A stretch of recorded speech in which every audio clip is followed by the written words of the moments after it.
Hello guys, good day. Sa mga friends ko dito sa FB. So, may share lang ako sa inyo guys about how to send stars. Yung original na stars na may amount, not only yung drawing.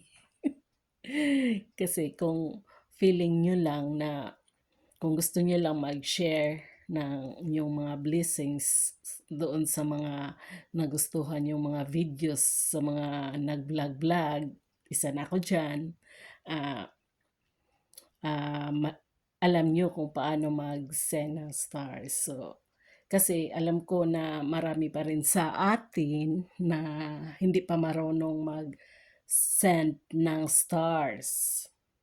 Kasi ako, bago ko pa lang itong nalalaman din kung paano mag-send ng stars. So, kaya kung magkapera man ako dito sa FB, I'm sure i-share ko dito sa mga kaibigan ko nag-vlog-vlog dyan. So, ito lang guys, kung paano mag-share ng stars. So, dito, example ko lang dito sa post ko. Kita nyo ba guys? Mahirap pala itong mag-vlog-vloggers guys. So, ito. So, may stars. Tingnan nyo.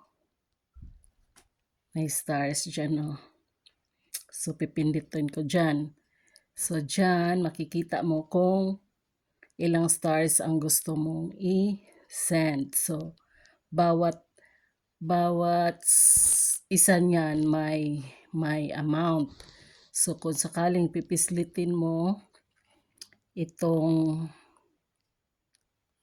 10 stars, so yan ang mga amount niya guys. So, yan. So, 45 stars equivalent to $0.99. So, yan guys. So, yan lang. Pipindutin mo lang yung stars doon sa may comment. So, lalabas na yan. So, pili ka lang dyan kung ilang stars ang gusto mong i-send. Tapos, pindutin mo. Tapos, doon, magbabayad ka na. So, yan lang guys. Yun lang ang i-share ko nyo ngayon. And hope mag-share mo sa inyong blessing dyan. Mag-send na kayo ng stars. Bye-bye. Salamat.